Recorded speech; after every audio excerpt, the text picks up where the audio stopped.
Hello everybody, I'm back with a little mini review as I call it today. This video was a request from Enduring Eagle. He was interested in possibly purchasing or acquiring this knife, and he was wondering if I could do a review on it.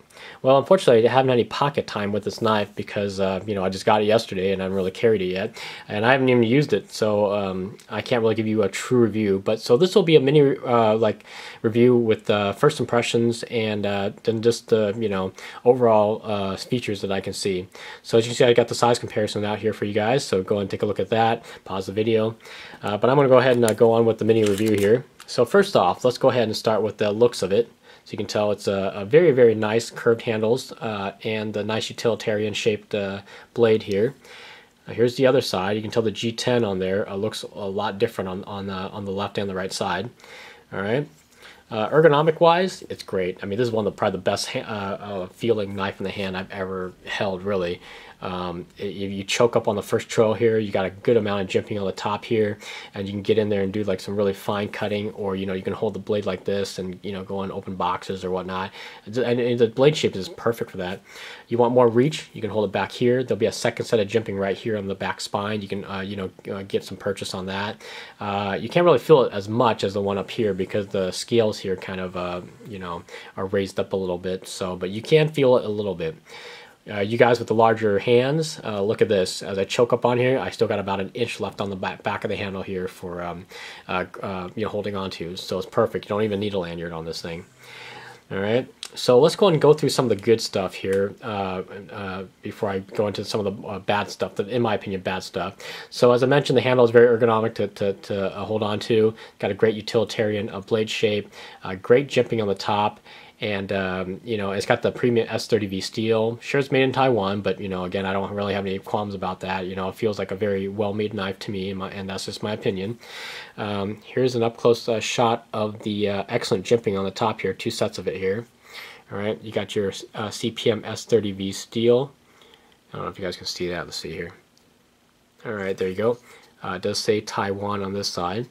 Here's an up close of the nice texture on the scales. I don't remember what they call this, whether it's like the Rocky Mountain scales or something like that, or texturing pattern, whatever. But very nice, good feedback on there. All right, huge back spacer. Nice thick liner lock, by the way. So very easily accessible, and it locks up nice and tight. So very nice. Even for lefties, you can easily grab it from the left-hand side and disengage the blade if you want to. All right, let's get to some of the bad parts of this knife for me. First of all, is aesthetics. I know it's not as important as usefulness and function, but come on, don't get me wrong. You guys have to look at the looks of the knife sometime, right? So this side of the scale to this side, why couldn't they just made it the same as this side? I don't understand why that would be, So easily they could have just made it the same, or not done anything to the way this knife performs at all. The liner lock does have a slight bit of wiggle. I can feel it. It still locks up tight. Don't get me wrong. This is not going to fold on me, but I feel a little bit slight bit of wiggle. If I really torque on it, I can feel a little bit of movement in the blade side to side, and a little bit of it in the actual liner lock itself.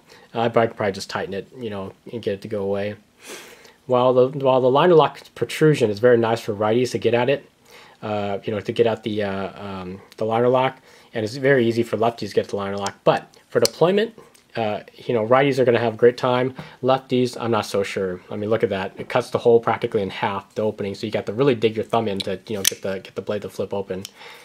My righty friends, very easy, because you got the entire opening to put your thumb in to open the blade. All right. Again, lefties, you're not going to have a good time with this. Pocket clip, very cool. It's got the jimping here. You can easily hold on to that and get better feedback for pulling out of your pocket. But only right-handers. You see, it's not reversible. If Spyderco wanted to, they could have easily just notched out this side, extended the back pieces a little bit to cover up the notch, for aesthetics, and then just swip. So that way you can pop the clip off and switch it to the other side, and now you got a left-handed carry clip. But Spyderco didn't do that. No clue why, but I guess that's the way it is.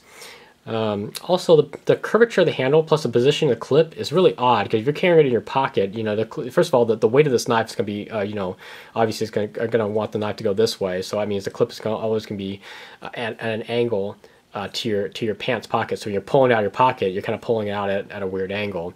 Oramoto has an excellent review of this knife, and he covers that very same issue right there. Other than that, the tang protrudes a little bit. Again, that's just aesthetics, doesn't really do anything to the function of the knife. But aside from those things, it's a very comfortable knife to hold on to.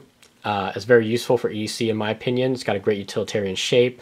It's got some minor letdowns, the pocket clip being one, the mismatching G10, again that's aesthetics, and of course this liner lock that covers up over half the, or just about 50% of the opening hole for lefties. The last bit of bad news is the fact that this knife is hefty. So if you're holding on to this knife, you'll definitely feel it. This thing is about a little bit shorter than my full-size Griptilian when closed, but it's like probably 2 times the weight of it. So if you have this knife in your pocket, you'll know you definitely have this knife in your pocket. So, but at any rate, I hope this helps Enduring Eagle, and also anybody else who's interested in purchasing this knife. You know, there are some problems. There's some good size. There's definitely a lot of good size, but then again, it has a fair share of problems. I can't really put a solid review out until I actually get some pocket time with this knife. But other than that, these are my first impressions, and you know, just first things I noticed about this knife, and some of the features that are prominent to me. Other than that, I will be back with a full review with including specs, size comparisons, my normal stuff. So at any rate, until then, thank you for watching. And again, if you guys got any questions, PM me, put some comments below. I'll be you know me, I love to answer all your questions. And I think of it as you guys have the time. If you guys are taking the time to write to me, then I should take the time to respond. So I will always respond to your comments.